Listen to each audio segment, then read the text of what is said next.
wronged ourselves, we've strayed from Al-Mu'allim. Surely we've wronged ourselves, what will we say in front of it? Mu'allim. He was Muhammad sallallahu alayhi wa sallam. Muhammad, mercy upon mankind. He was Muhammad sallallahu alayhi wa sallam. Muhammad, mercy upon mankind, teacher of all mankind. السلام عليكم ورحمة الله وبركاته. السلام ورحمة الله.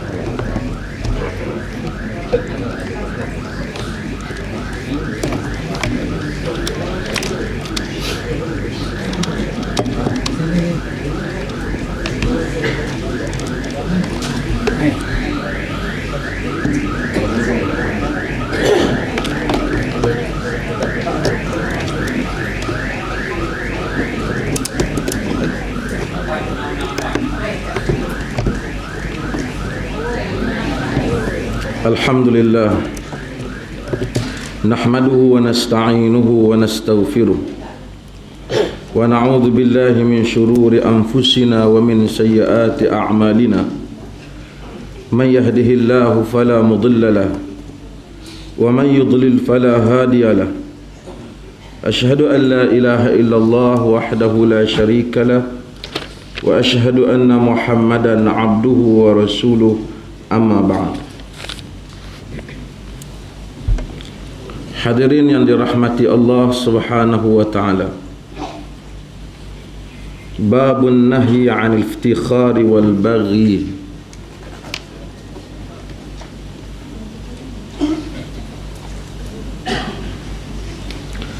Bab larangan bermegah-megah dan melampaui batas. Dah. Dah sentuh bab yang selepas daripada itu.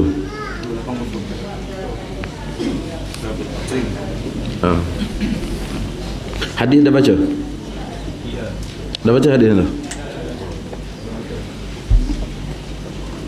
Ke bab yang berikutnya, bab tahrim al-hijrani bainal muslimin fawqa thalathati ayyam إلا لبدعة في المهجور أو تظاهر بالفسق أو نحو ذلك.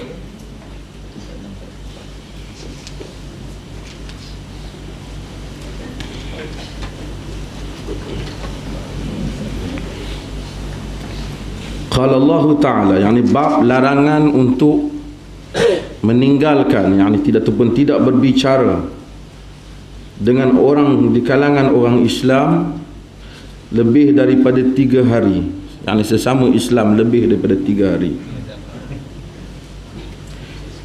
kecuali disebabkan sesuatu bid'ah yang menyebabkan dia ditinggalkan, ataupun dia menzahirkan kefasikan, yakni dia buat perkara fasik secara jelas, lalu kita pun pulau dia, bukan kerana bencikan ataupun sengaja niat untuk memutuskan hubungan ukhuwah Islamiah, tetapi disebabkan kerana membantah perbuatan fasik yang dilakukan secara terang-terangan, ataupun kerana dia melakukan bid'ah, yakni melakukan amalan. Kerana para ulama dahulu berdasarkan hadis-hadis Nabi sallallahu alaihi wasallam yang banyak melarang untuk berada ataupun duduk di dalam majlis ahli-ahli bid'ah, supaya tidak terjangkit dengan bid'ah.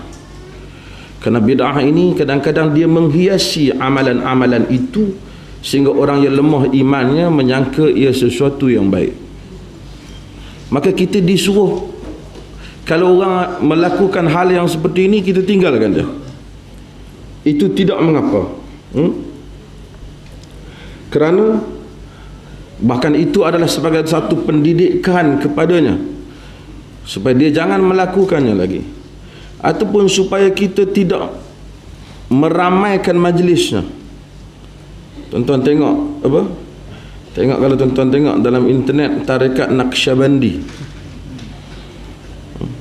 yang sekarang mula diedarkan di Malaysia ni, dan ada orang tertentu dalam kempen menentang mereka yang menyeru kepada sunnah ni membawa tarekat Naqsyabandi ni sebagai ganti. Dan tengok tarekat Naqsyabandi ni, dia duduk berzikir, sekejap lagi dia bangun, dia lompat macam ayam. Betul, tengok. Dia buat kepak tangan dia tu macam ayam. Kemudian dia lompat kiri, lompat kanan. Adakah ini agama? Adakah ini agama? Tarekat ni cerita awalnya baguslah. Bila kita masuknya, kita akan berjumpa lah dengan berbagai-bagai perkara yang pelik-pelik yang ada di dalamnya. Ada orang dihubungi saya, dia kata saya setuju apa yang doktor mengajar tu, tapi peringkat yang dia ajar tu dah betul, tapi dah habis lah. Saya kena pergi peringkat satu lagi pula. Peringkat apa? Peringkat satu lagi ni peringkat nak mencari guru yang ada karamah. Macam mana guru yang ada karamah? Siapa yang tahu karamah ni?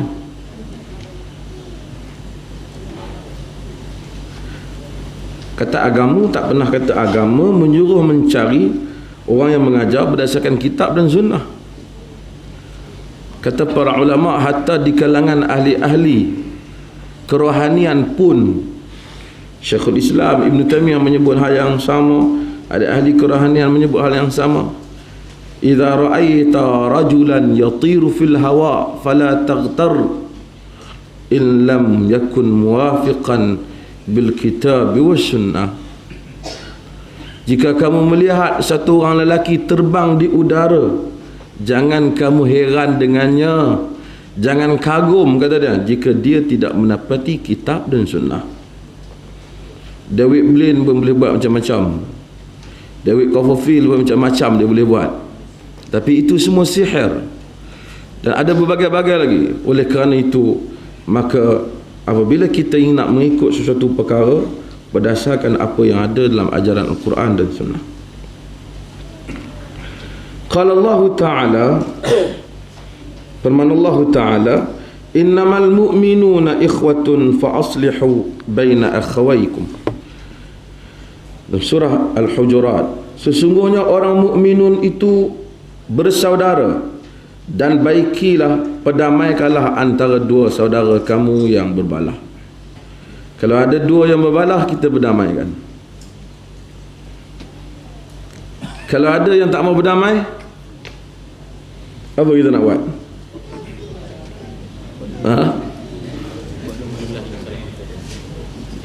Kita nak tengok nak berdamai dari atas dasar apa. Al-Quran kata wa'tasimu bihablillahi jami'a wa la tafarraqu.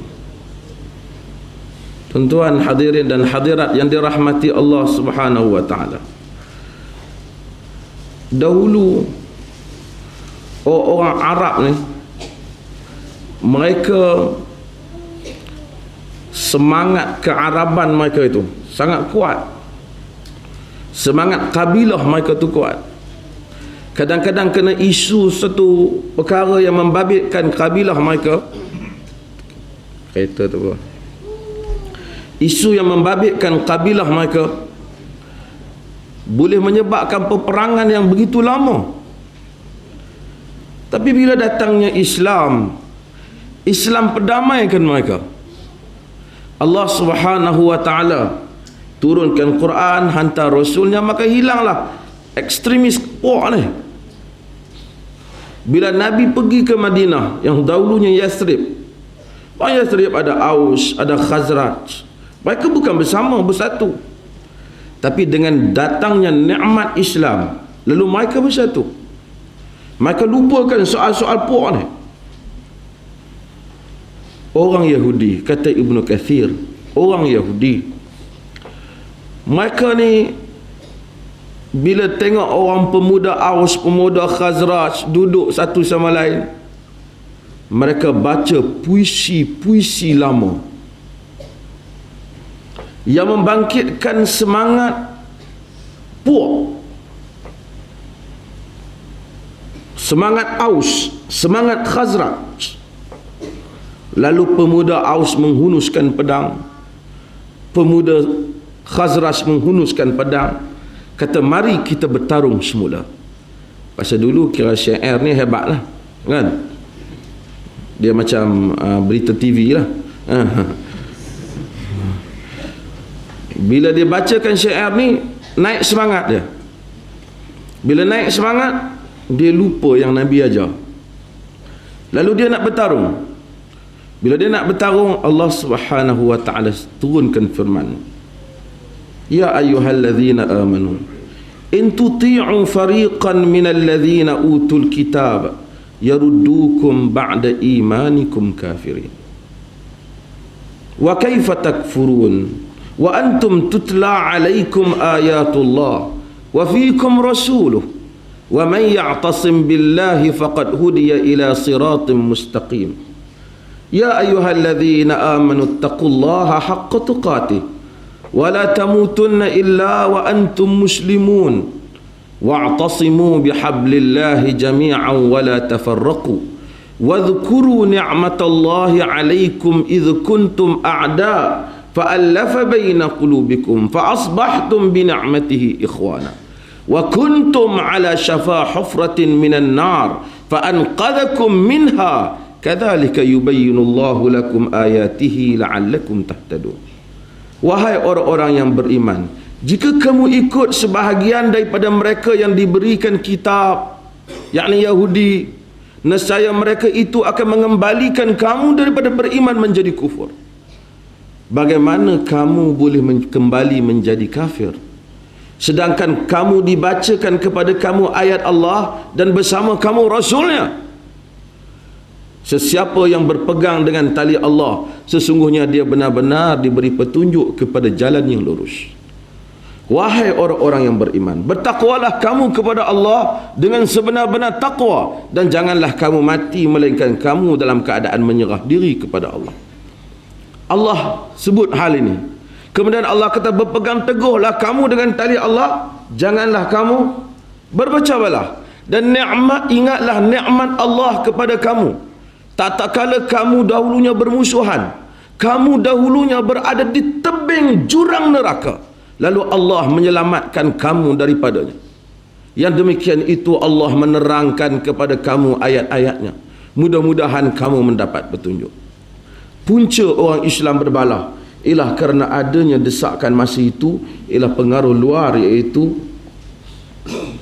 golongan Yahudi. Kemudian dunia Islam kena benda yang sama. Sistem penjajahan barat yang masuk ke dalam dunia orang Islam, yang diamalkan dalam negara-negara umat Islam, menjadikan orang Islam berpecah-pecah. Orang Indonesia, orang Malaysia, orang Filipina, orang Selatan Thailand, kesemuanya mereka dinilai berdasarkan ke daerah dan geografi mereka, bukan berdasarkan kepada akidah mereka. Semua divide and rule yang dilakukan oleh orang barat ini telah menjadikan orang Islam tak kisah berapa ramai orang Thailand nak mati, dan baru ni ada imam yang ditembak di Thailand, kita tak kisah, yang penting bukan imam dalam kawasan negeri kita. Lalu dia masukkan sistem dalam negeri kita, cara fikir kita menjadi cara fikir barat, sehingga kita akan menilai sesuatu benda berdasarkan apa yang dianggap elok oleh barat, itulah dianggap elok oleh kita. Termasuk perkara yang kita duka citakan ini ialah, tuan-tuan tengok ada kenyataan saya nak akhbar juga hari ini, berhubung dengan nak mewajibkan tentang memberitahu keluarga tentang sesiapa yang mengandung Islam. Saya nak minta penjelasan yang lebih. Semalam saya pun telefon kepada pengarah JAKIM. Saya bertanya, apa maksud ini? Jika sekiranya sekadar untuk inform, ini pun ada orang beberapa menteri dia hantar SMS, dia kata dia orang pun tak setuju. Tapi kalau sekadar untuk inform family dia, kata kepada isteri dia, saya sudah masuk Islam, okey. Tetapi apabila nak jadikan itu satu peraturan, apa maksud peraturan? Kita nak tahu. Adakah jika sekiranya family dia tidak bersetuju, berarti dia tidak boleh didaftarkan sebagai orang Islam?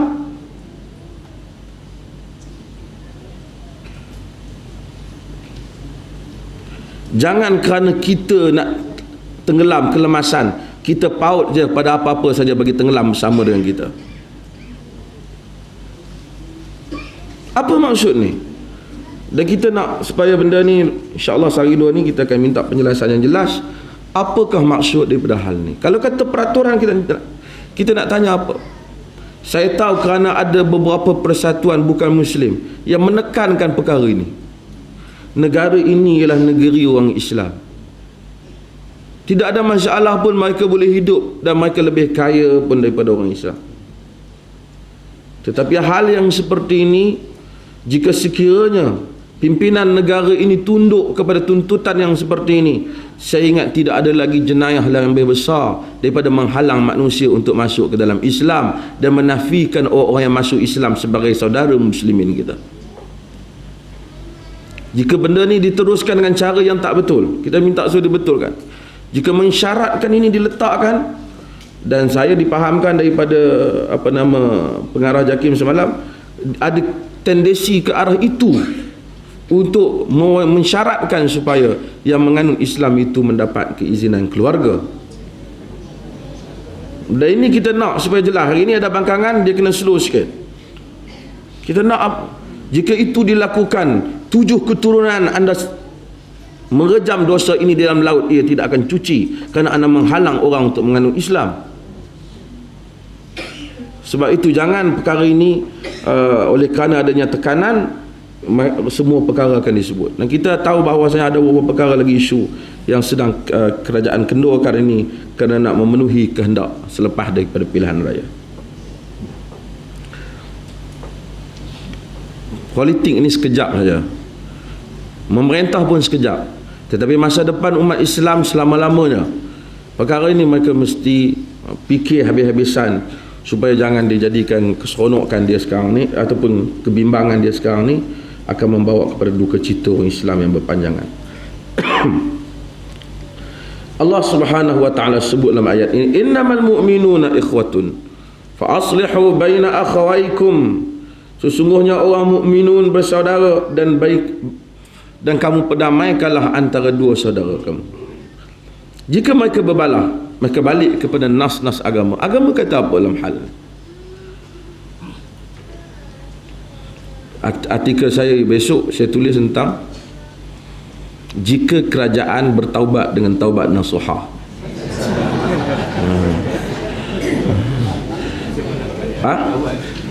Orang boleh bertaubat, kerajaan pun kena bertaubat. Hanya taubat saja yang mengeluarkan manusia daripada bencana. Kata Nabi Nuh, faqul tastaghfiru rabbakum innahu kana ghaffara yursilis samaa alaikum midrara wa yumdidkum bi amwalin wa banin. Aku berkata kepada mereka, beristighfarlah kepada kamu, sesungguhnya Allah, kepada Tuhan kamu, sesungguhnya Dia adalah Tuhan yang Maha Pengampun. Dengan istighfar itu Allah Subhanahu wa taala akan mengirimkan kepada kamu hujan yang lebat, yang rahmat, dan Dia akan membanyakkan harta dan anak pinak kamu. Sebab itu istighfar adalah salah satu sebab datangnya rezeki, dikeluarkan manusia daripada masalah. Dengan membanyakkan istighfar, dengan membanyakkan taubat, maka orang yang bertaubat ini hendaklah yang dilakukan pertama, dia insaf atas kesalahan, pohon keampunan pada Allah dan janji tak membuat balik. Jika dia membabitkan dosa dengan hamba-hamba Allah yang lain, dia mengembalikan balik kesalahan itu dengan bagi balik harta. Bila kerajaan nak bertaubat, dia hendaklah beristighfar, semua kepimpinan dia berazam tak mau menyeleweng, tidak telus lagi, akan adil, tak ada rasuah, tak ada apa. Kemudian pohon keampunan pada Allah dan pulangkan hak rakyat yang telah dicuri dan dibelasah olehnya. Ha? Besar yang kejam. Dah nak taubat. Islam matahari kena pukul kan?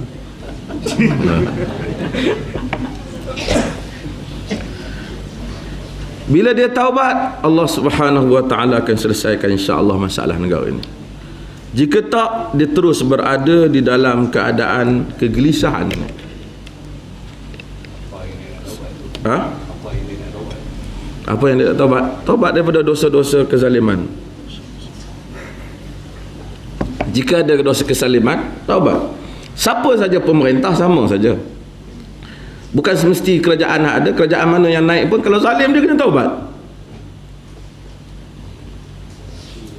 Ha? Dia tak mengaku dia zalim. Macam mana DAP nak bertobat? Macam mana DAP taubat?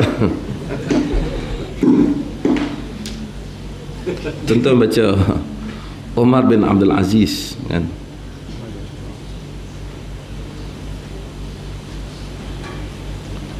Bila dia dibayar, jadi orang ramai tunggu dia lah, tunggu dia di luar.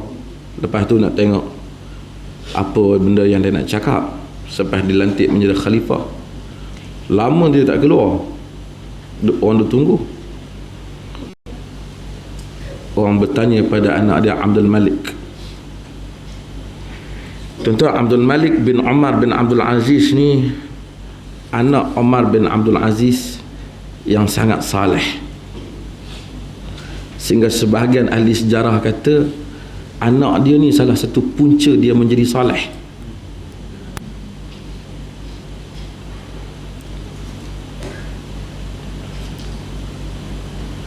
Dia, nanti satu hari kita cerita tentang Abdul Malik, panjang cerita dia, hebat kesalahan dia.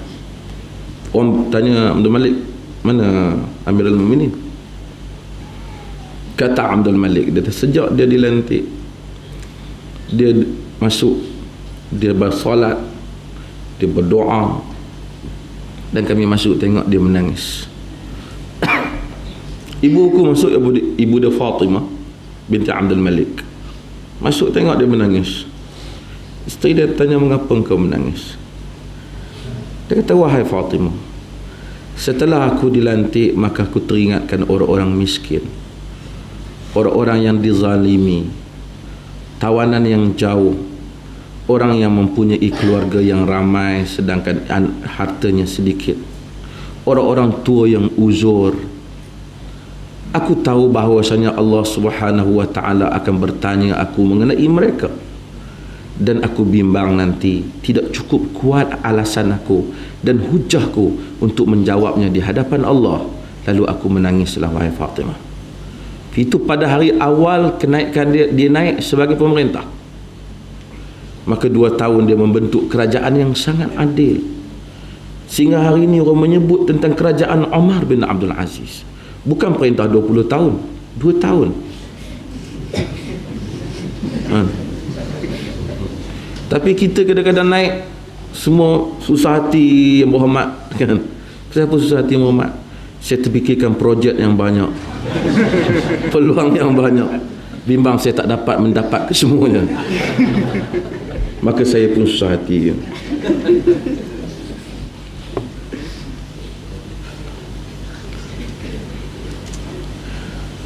Qala Allah Ta'ala wa ta'awanu 'alal wa la ta'awanu 'alal itsmi wal 'udwan.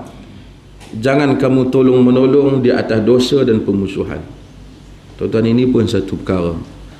Bila kita nak tolong siapa-siapa pun, jangan menyebabkan dosa dan pemusuhan. Tuan-tuan mungkin orang aktif politik ke apa, tapi tuan-tuan kena tengok pertolongan kita pada mana-mana pertubuhan dan parti politik, adakah membawa kepada dosa dan pemusuhan ataupun tidak. Kaji betul-betul. Kadang-kadang dalam kita duk telajak ni ataupun duk semangat ni, kadang-kadang kita dah tak tinggi dah perhitungan kita. Sebab tu setiap pergerakan kita tengok pergi habis. Bukan kita kena tangkap borong, kita buat keputusan semuanya kita akan sokong. kita dalam pengajian kita di sini, kita selalu menegaskan kita tak terima taklid, tapi kita mesti menerima penilaian. Awak nak ajak saya, ada perkara yang boleh saya sokong, ada benda yang saya tak boleh sokong, yang membawa kepada kemaslahatan kaum muslimin, kebaikan kaum muslimin, kita sokong. Yang membawa kepada dosa, kita tak boleh sokong. Dan orang Islam kena ada pendirian. Tak bolehlah oleh kerana saya kawan awak, saya sokong semua yang awak nak. Ini tak ada dalam kita. Jadilah satu orang Muslim yang ada pendirian.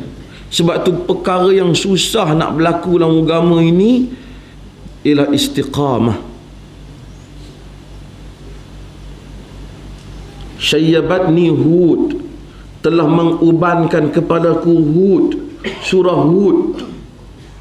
Sama riwayat Hud wa akhawatuha, surah Hud dan saudara-saudaranya. Surah Hud, antara yang ada dalam surah Hud ni ialah fastaqim kama umirt, hendaklah kamu beristiqamah, kamu tetap seperti mana yang telah diperintahkan oleh Allah kepada kamu, seperti mana kamu diperintahkan. Untuk kita buat pendirian sekejap begini sekali tak apa, tapi kita mau kita konsisten. Aku pegang yang benar dalam segala masalah, aku akan menyanggah yang salah dalam segala masalah.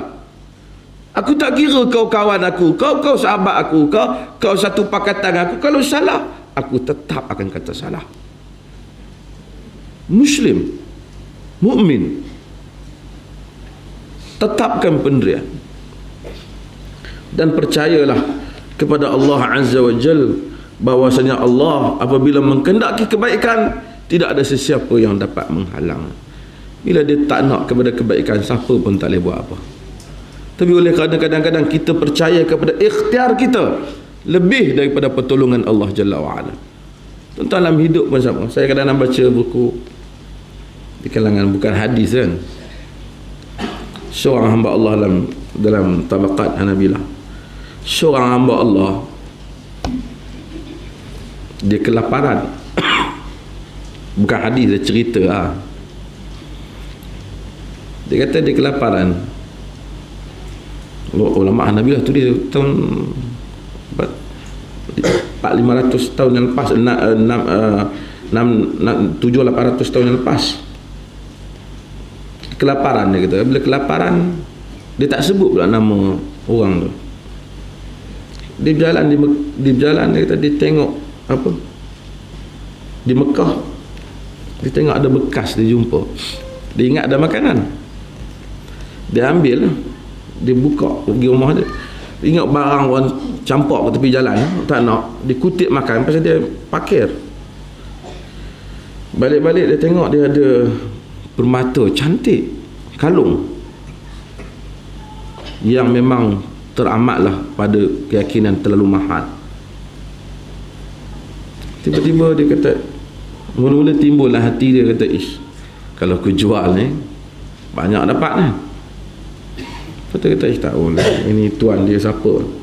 Kemudian ada orang sebut ke jalan, siapa jumpa kalung sekian-sekian, pulangkan, aku akan bayar sebanyak 500 dirham. Lepas tu dia tengok, dia panggil orang tu, dia datang, cuba kau cerita macam mana barang tu. Dia cerita betul, kalung biru bekas dan sekian. Dia kata, ini kau punya, aku jumpa, ambil. Orang ni kata, aku nak bagi 500. Dia kata nak, aku tak ada kerja apa, cuma aku jumpa, bukan hak kau ambil, tak payah bayar kat aku. Dia nak bagi juga, dia tak nak. Sehingga tak nak, tak apalah, orang ni ambil. Lepas tu dia teruskan hidup, sehingga dia mengembara. Dia kata dia naik kapal, sehingga satu hari kapal dia pecah, ramai orang karam, dan dia terdampar pada suatu negeri. Sampai di negeri itu dia tak tahu nak buat apa. Dia pergi ke masjid, dia duduk di sana, kemudian dia baca Al-Quran. Orang dengar dia baca Quran, orang kampung tu suka, suruhlah dia ajar Quran pada anak-anak dia. Dia pun mengajar Quran pada anak-anak orang kampung. Ramailah orang kampung datang, dan dia pun dapat rezeki lah daripada orang kampung ni. Kemudian satu hari dia tengok di masjid itu ada lembaran-lembaran mushaf ni. Dia pun ambil baca. Orang kampung tanya dia, awak boleh menulis ke? Kita boleh. Ajar anak kami menulis dan menulis. Sayang orang kampung tu ke dia. Sehingga orang kampung kata, kami ni bercadang nak minta, nak kahwinkan kau dengan seorang gadis kampung ni. Orang ni ada harta sikit. Mula dia tak nak, tapi dia orang kampung pujuk dia setuju. Bila dia masuk kahwin, cerita terpakat Nabilah, bila masuk kahwin, dia tengok kalung tu ada di leher budak perempuan tu. Jadi dia tengok kalung kan. Kata orang kampung tu, dia kata kau bagi kecil hati budak perempuan ni. Kami bagi kau kahwin dengan dia, kau tengok kalung dia, kau tengok dia. Dia kata tak. Dia kata kalung ni, kata dulu aku jumpa, kata, dan aku pulang pada bapa dia. Dia kata orang kampung tu semua takbir, Allahu Akbar, walillahil hamd. Dia kata pasal apa? Dia kata bapa budak ni orang saleh, dah meninggal. Dia pernah cerita pasal kau jumpa kalung dia ni pada kami. Dan dia pernah kata, ya Allah, temukanlah aku dengan pemuda ni untuk aku kahwinkan dia dengan anak aku, kerana dia orang saleh. Dan bapak dia dah tak ada dah, dan kau kahwin dengan anak dia ni, mustajab rupanya doa bapak dia. Dia tulis dia gitu, dia kata, sesiapa yang meninggalkan sesuatu kerana Allah, Allah akan ganti untuk dia.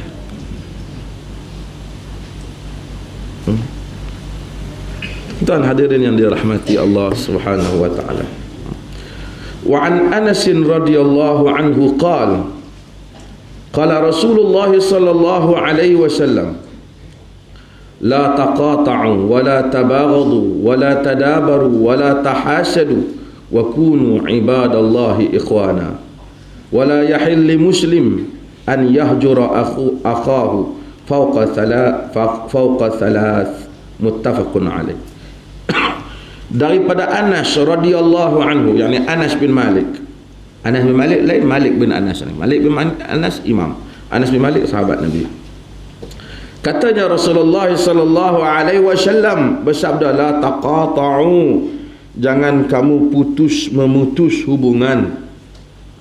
Wala tabaghadu, jangan kamu benci membenci. Wala tadabaru, jangan kamu belakang membelakangi, yakni ni tengok kau ni belah, dia ni tengok dia belah. Wala tahasadu, jangan kamu dengki mendengki. Wa kunu ibadallahi ikhwana, jadilah kamu hamba-hamba Allah yang bersaudara. Wala yahilli muslim an yahjura akhahu fawqa salasin, tak halal orang muslim meninggalkan saudaranya lebih daripada 3 hari.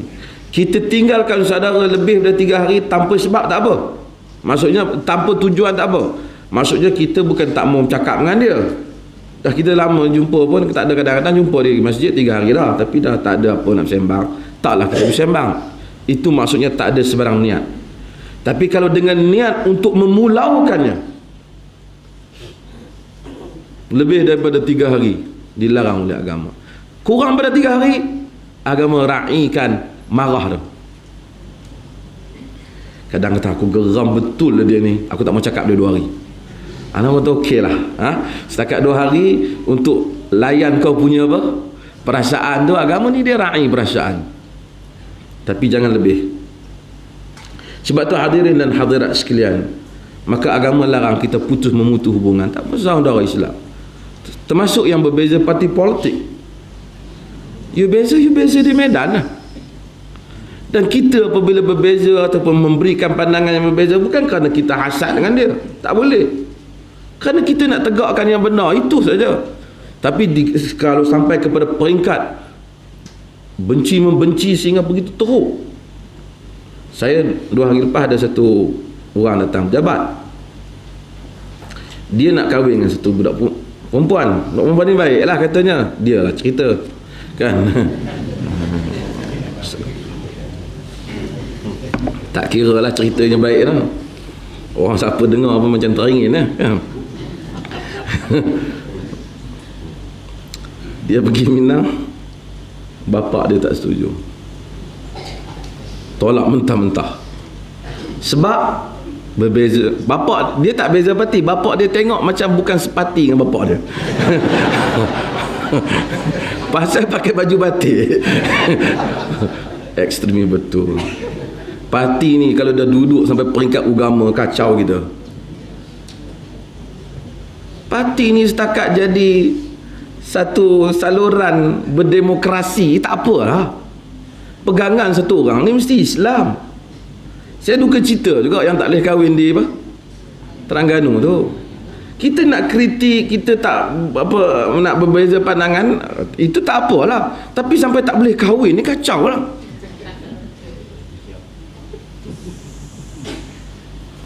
Kita kadang-kadang ada benda, jangan hulu, jangan melampau.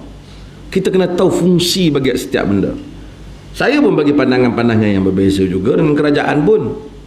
Tetapi pandangan berbeza ini tidaklah berarti oleh kerana pandangan berbeza, saya jumpa you, saya tak mau cakap. Jadi profesional lah. Kita bahas bab tu saja. Bab kesalahan you. Kalau you salah, saya akan bagi tahu you salah.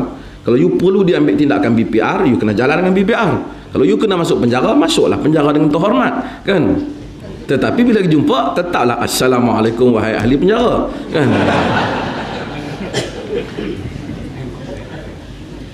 Pasal hak Muslim dah ada.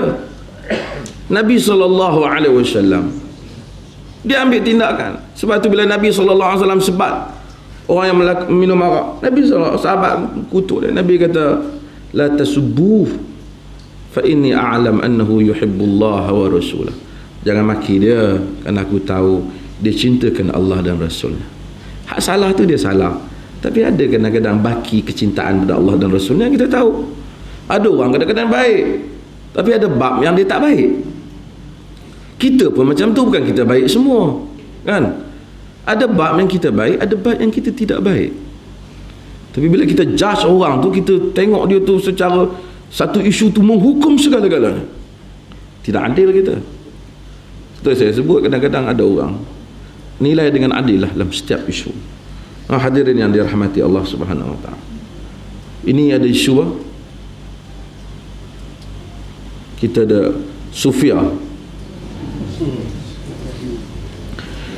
Sufia punya isu, tak apalah, inilah keburukan media, kan? Dulu saya dah kata, kita dah bagi jalan keluar mengikut sunnah ni berapa isu. Sekarang timbul masalah. Sebelum tu keluarga yang timbul, keluarga tak tahu. Dulu kita bagi tahu beberapa perkara dalam Islam ni. Umpamanya kita kata masuk Islam tak payah tukar bin, nak jaga hati keluarga. Sekarang keluarga bersungut, ditinggalkan keluarga.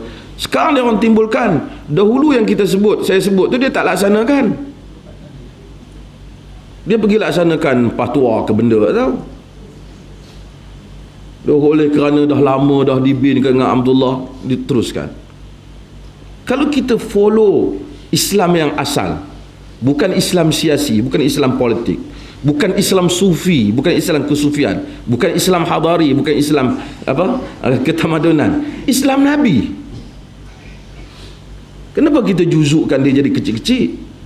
Saya bukan nak nafikan bahawasanya dalam senarai kandungan Islam hadari itu baguslah dia punya kempennya tu.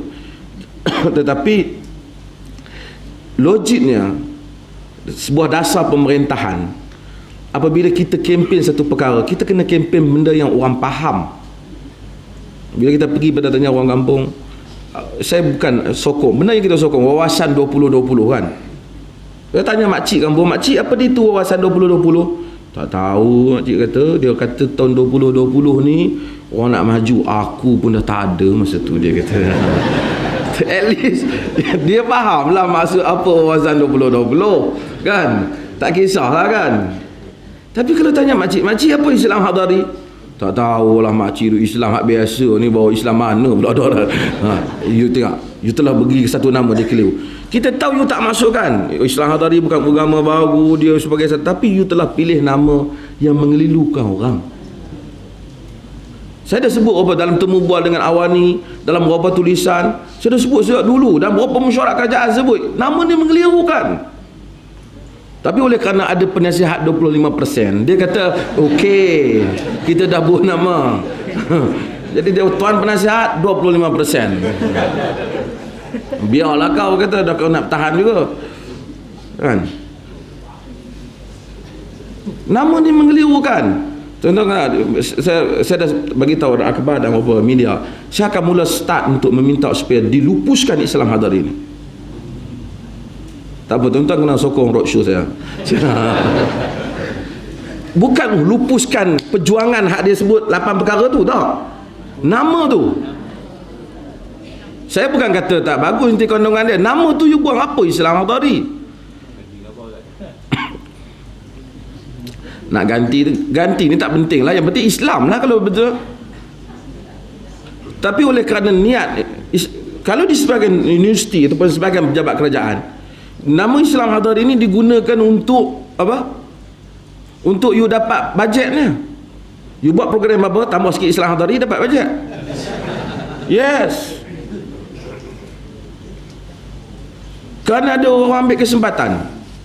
Yang lain tak tahu. Kalau saya dapat, saya kata kaki tangan kerajaan custom ataupun polis, sila laksanakan Islam Hadari. Dia tak tahu macam mana nak buat Islam Hadari. Oh, dia ingat pergi buat banner, pergi tempah apa tu, gantung Islam Hadari. Itu dia tahu.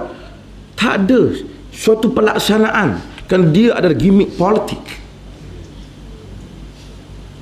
Kita nak Islam tu dijadikan hati nurani pemerintahan. You telus betul-betul. Bukan you campaign ini Islam Hadari, Islam Hadari, kau tak tahu benda apa. Buang nama ni, ganti dengan yang lain. Cakaplah tentang apa, masyarakat yang bertamadun ke, umat yang tak apa, tapi jangan buat nama baru tentang agama. Dia keliru. Sehingga hari ini orang awam tak boleh faham. Dan salah satu sebab orang tak mahu pun kerana orang kata, aku tak nak lah agama baru ni. Ya, orang kampung tak faham. Dan non-Muslim kata ini terlalu ekstrim, dia pun tak nak. Dan dia pun nanti kita kena bagi tahu dia, you have to stop Islam Hadari. Dah terbukti tak berjaya, buat apa nak try lagi, nak telan apa lagi? Mufti Al-Azhar dah support. Mufti Azhar saya kira ada. Dia buang tak, penasihat 25%. Saya nak cerita. Dalam satu meeting, ada yang membabitkan orang besar yang nombor 1. Dia bagi tahu bahawasanya mesyuarat para ulama telah bersetuju dengan Islam Hadari di Malaysia, Al-Majma' Fiqh. Saya terkejut. Dalam majlis tu saya tak memalukan dia. Sebenarnya mesyuarat tu tak setuju dengan nama tu. Dia suruh tambah Al-Manhaj Al-Islam Al-Hadari, tapi Arab tak apa penambahan tu. Dia faham. Dia punya apa, susunan ayat tu orang Arab boleh faham apa maksud dia.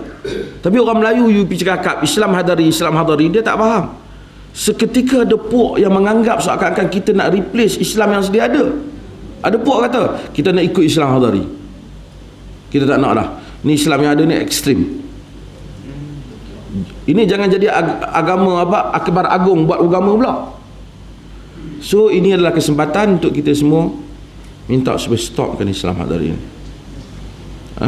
Kalau dilihat dulu orang cakap dengan mendengar, tapi sekarang kita stop Islam Hadari pasal keliru.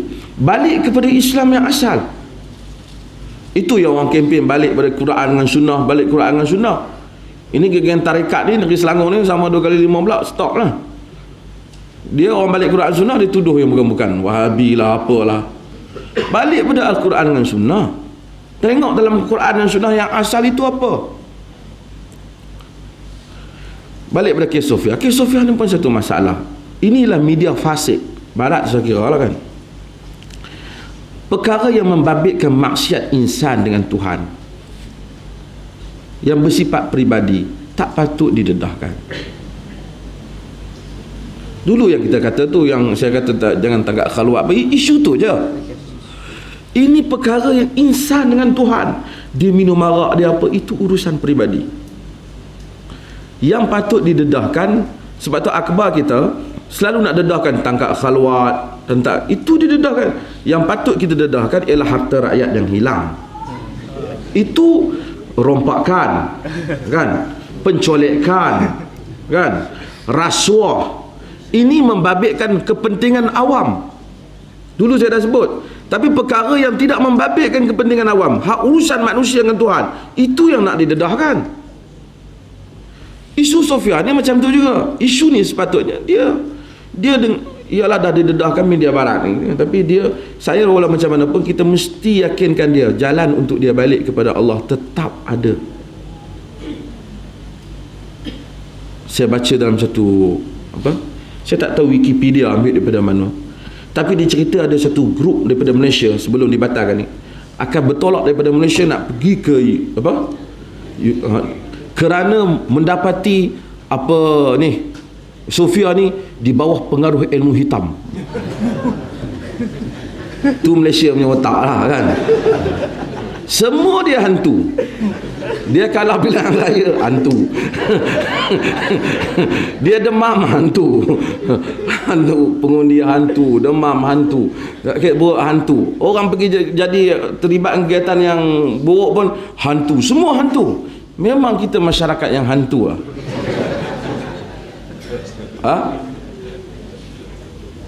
Memalukan. Dalam keadaan orang bincang tentang masalah, nak selesai masalah, dia pergi cakap cerita hantu. Dan ini ada. Kemudian isu yang berikutnya ialah isu tentang filem fitnah. Saya tengok tuan-tuan sebahagian masuk dalam internet. Tuan-tuan hati-hati dalam perkara ini daripada dua sudut. Kita tak mau gambarkan kepada masyarakat barat bahawasanya kita anti kepada sebarang hasil seni. Tak, kita tak anti. Hak untuk dia berseni dan berkarya kekal. Kita tak bangkang dia. Kita marah dia penipu, dia khianat dan dia bohong. Tetapi dia sekarang mempertahankan diri dia. Dia kata ini hak dia untuk mengeluarkan apa negeri dia. Kita tak petikai hak dia. Kita petikai pembohongan dia. Macam satu orang nak naik kereta laju. Kau naik kereta kau, tapi kau naik dalam kampung aku marah. Habis ayam itik orang kena, kan. Dia nak pasang radio kuat, kan dia pasang lah. Tapi bila dia pasang radio kuat ganggu orang, kita marah. Sebab tu saya tak setuju surau-surau yang pasang Quran kuat sehingga mengganggu jiran bukan Muslim. Ini telah dilarang oleh Ibnu Jauzi sejak dahulu lagi. Dan kita pun kena faham dunia Islam ni teruk. Tengok kepada Pakistan, tengok kepada negeri-negeri umat Islam, tengok kepada Indonesia, tengok kepada rasuah, tengok kepada kemiskinan, tengok kepada Bangladesh. Memanglah orang bukan Islam ni suka sikit lah nak faham Islam ni, melainkan dengan wajah yang penuh dengan keserabutan. Hadirin yang dirahmati Allah SWT. Sejam saya akan start jawab soalan, insyaAllah.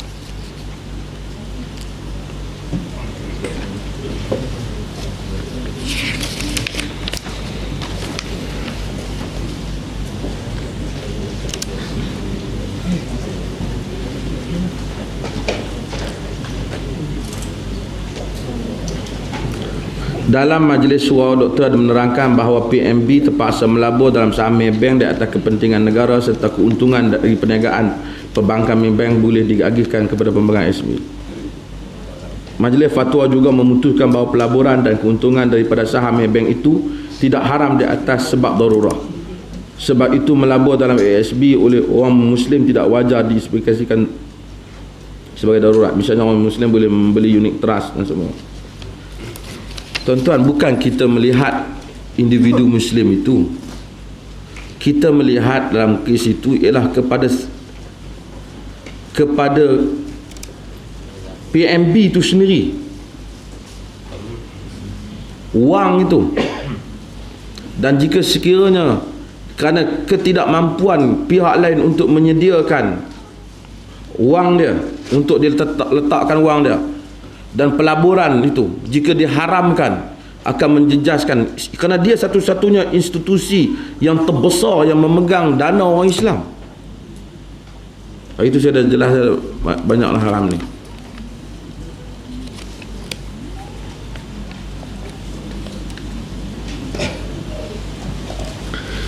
Bagaimana orang kata jika kata ada amalan bid'ah maka membukukan Al-Quran juga bid'ah? Tuan-tuan, kacau tu.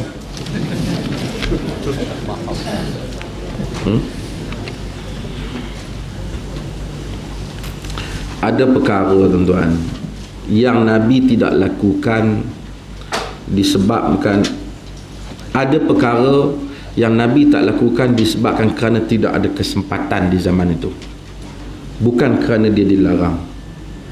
Umpamanya Nabi berceramah tak pakai mikrofon, bukan kerana Nabi tak nak mikrofon. Mikrofon tak wujud zaman tu. Maka apabila orang pakai mikrofon, orang naik kereta, dia tidak diklasifikasikan sebagai bid'ah. Kemudian itu bukan ibadat mahdah, ibadah khusus yang dilarang diada-adakan. Itu soal teknikal.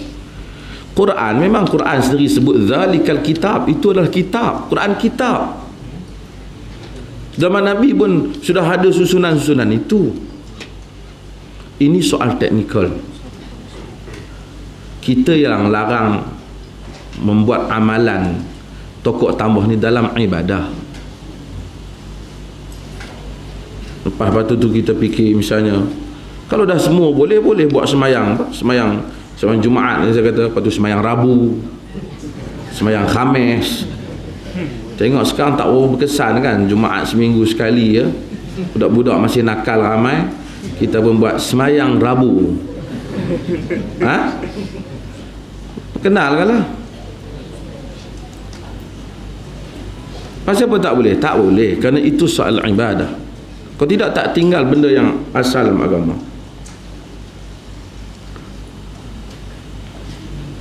Bolehlah kita salat di fardu dalam surau atau masjid ketika jenazah ada di dalamnya?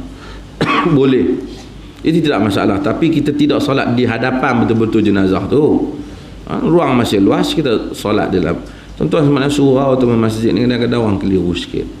Di mana tempat yang diwakafkan sebagai tempat salat, maka dia adalah masjid. Orang Melayu ni dia panggil, ada panggil surau, ada panggil masjid. Arab tak ada lah al-surau, semuanya masjid.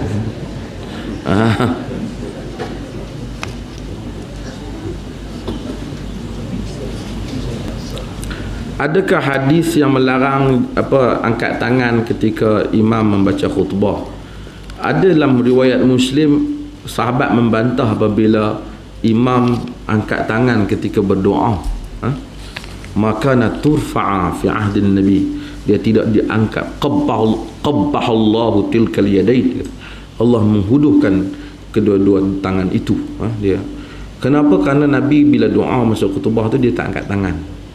Jadi tu imam ni, khatib ni, dia tak payah angkat tangan lah. Dia baca doa Allah maghfiril muslimin wal muslimat, tu dia tak payah angkat tangan. Maka makmum di bawah pun tidak mengangkat tangan. Jika khatib juga tidak mengangkat tangan. Amin kan ya, amin kan. Adakah ada larangan seorang bersalam dan mencium tangan, contohnya rakyat dan pemimpin? Kalau ada duit, cium.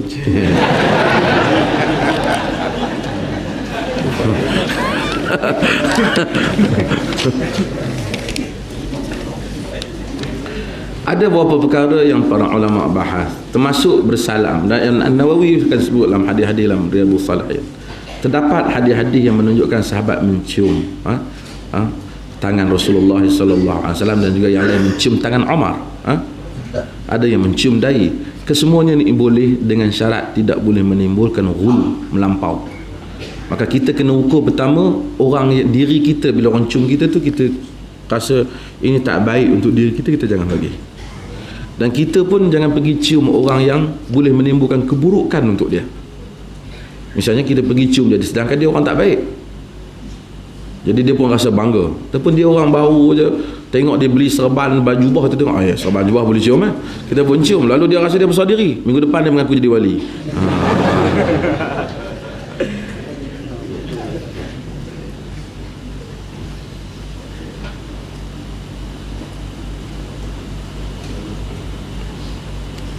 Dia kata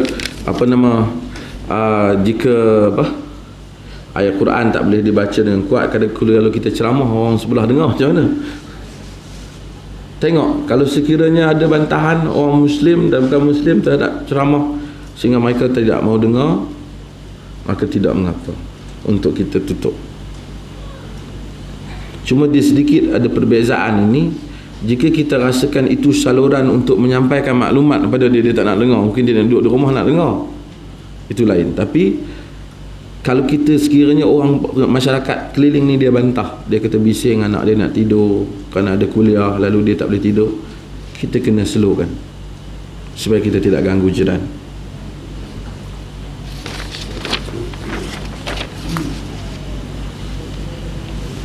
Apa komen tentang Iran membuat filem Nabi Isa? Keluar dah?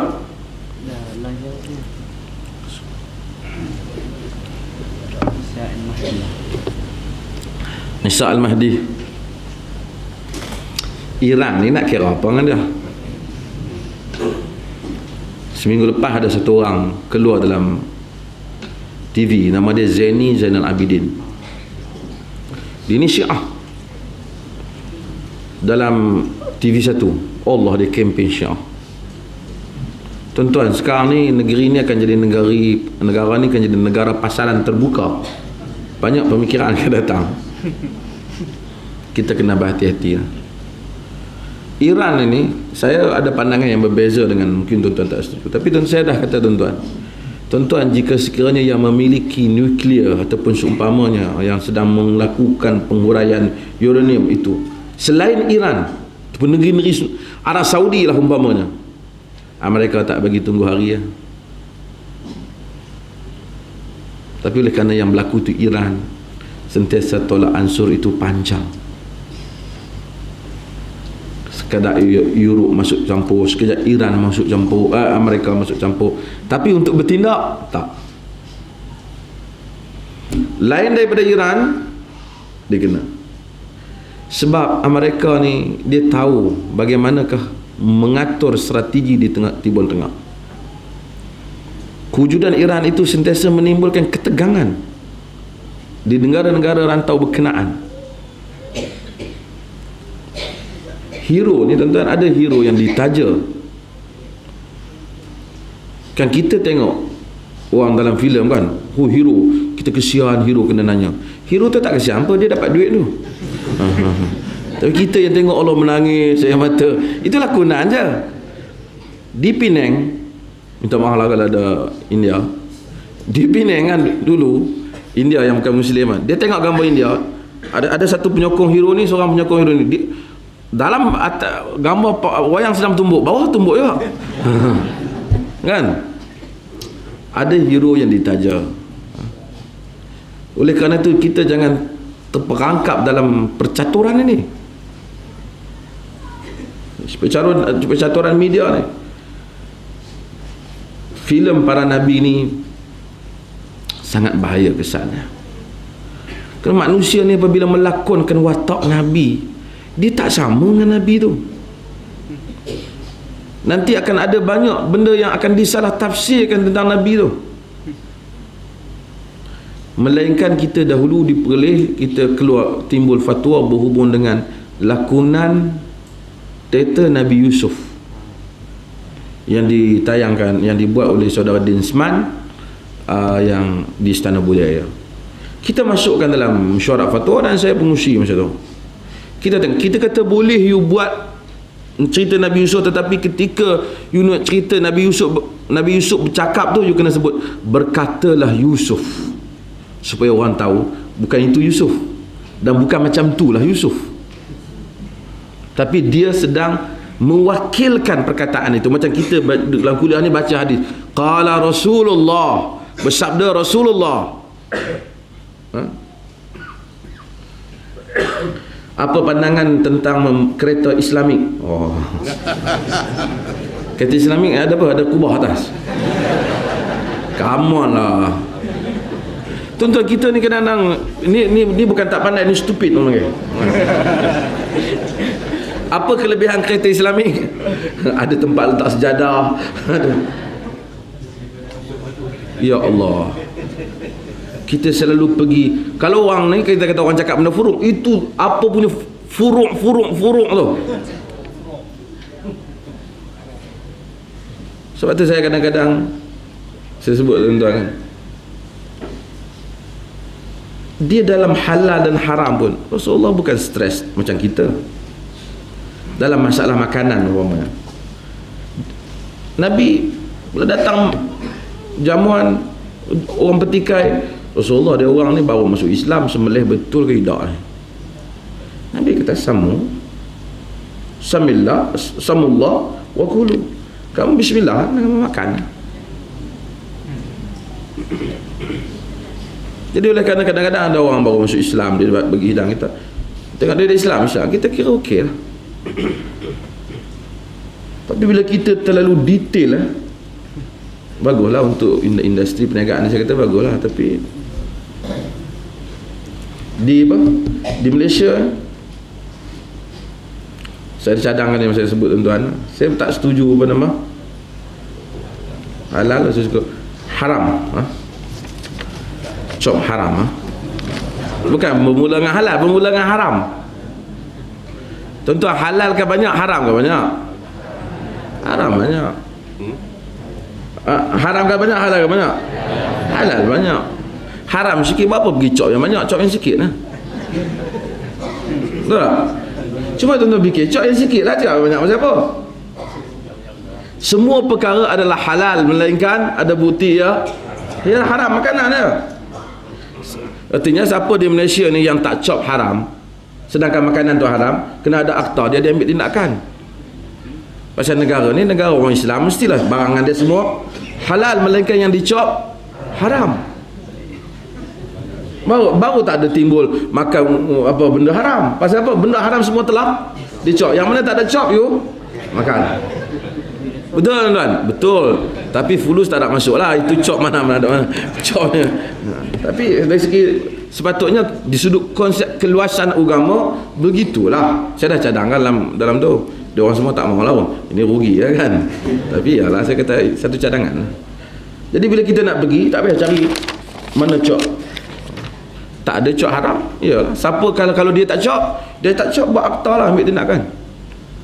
Kerana negara ni negara orang Islam, hormat pada orang Islam, semua makanan kena halal. Jadi kalau you dah buat benda yang tak halal, you kena cop. Ketidak nanya orang Islam. Sekarang ni ada yang ada cop, yang tak ada cop, ni macam-macam.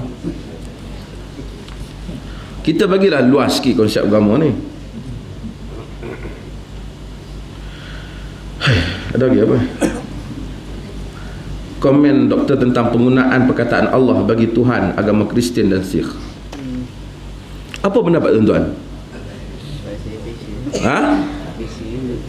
Quran kata apa?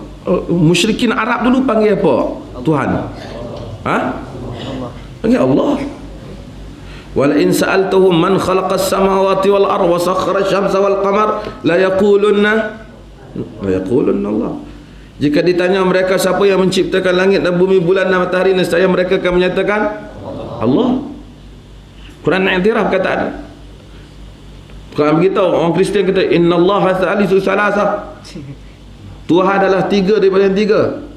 Qad kafara alladhina qalu innallaha thalithu salasah. Telah kufurlah orang yang menyatakan Tuhan tiga daripada yang tiga. Allah tiga daripada tiga.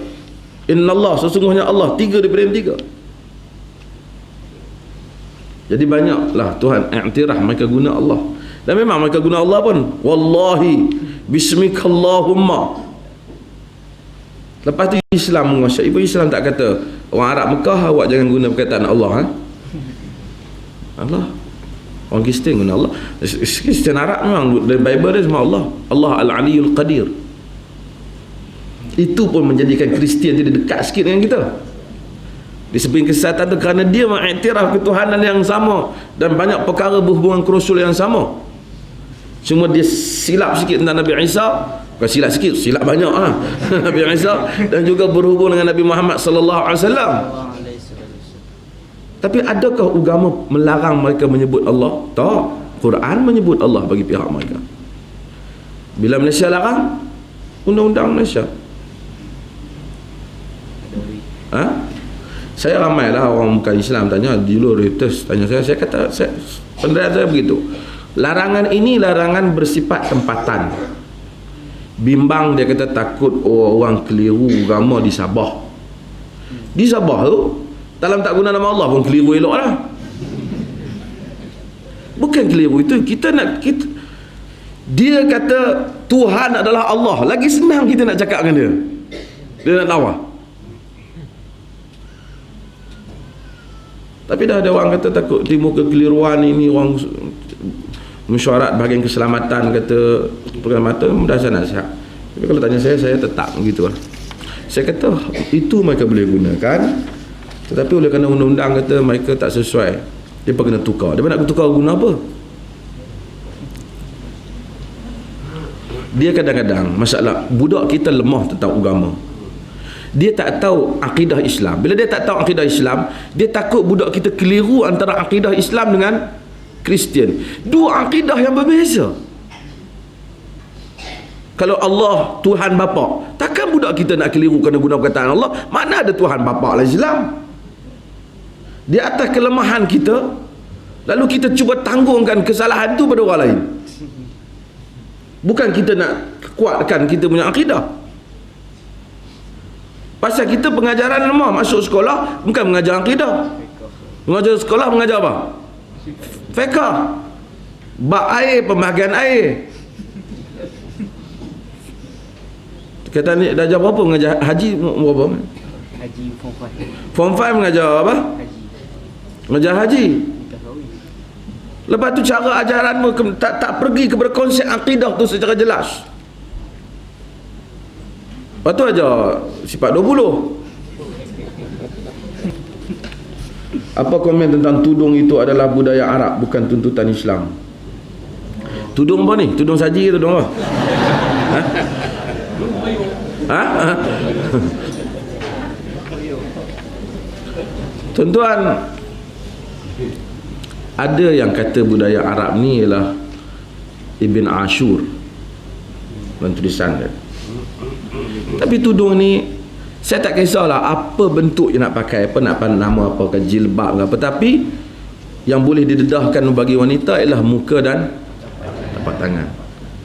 Macam mana cara you nak buat? Tak mau pakai tudung, nak pakai tikar mengkuang, you pakai. Apa nak buat? Apa saya nak buat? Dulu orang Melayu tak pakai tudung, dia pakai apa? Kelumbung dengan apa? Kain batik. Okey juga, tapi susah lah nak pergi kerja. Esok kata Islam tak praktikal pula. Tak payahlah cerita tudung jenis Iran ke tudung apa, you tutup dan hanya boleh zahirkan muka dan tapak tangan. Macam mana caranya? Terpulang tikar mengkuang, tudung saji, apa ya. Buat apa kita nak faham benda ni? Ha?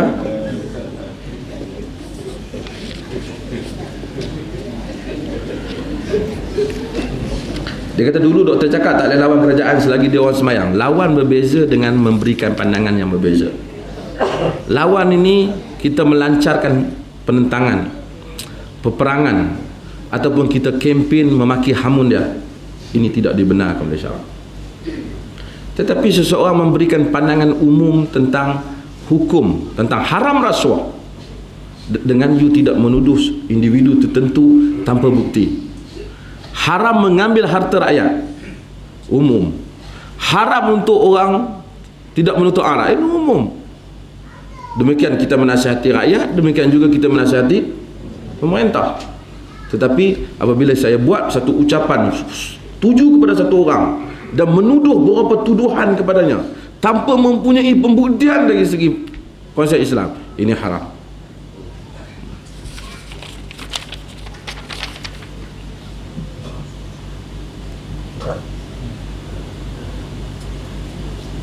Siapa yang berhak membuat sesuatu keputusan untuk satu perkara dalam agama?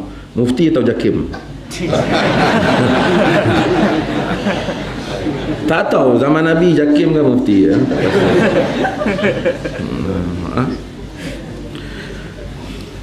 Tuan-tuan, siapa buat keputusan? Tuan-tuan, yang buat keputusan agama ialah Quran dan Sunnah. Mufti kata macam mana apa, kalau tak betul Quran Sunnah nak ikut dia buat apa? Biar 7-8 mufti pun kira apa? Bukan mufti. Di Malaysia fatwa-fatwa kadang-kadang tak sama. Mengapa? Apakah usaha-usaha untuk menyatukannya? Fatwa tak sama ni tak heran. Dalam mazhab pun banyak imam besar fatwa tak sama. Tapi kalau tak sama tu ada yang tak ikut Quran dan Sunnah, satu ikut Quran dan Sunnah, kita kena ikut yang ada nas daripada Al-Quran dan Sunnah. Kalau tidak kacau kita. Orang ni inilah masalah. Bila kita kata sikit, dia kata ada ustaz kata. Saya kata bila ustaz tu dapat wahyu? Ada nas ke benda ni?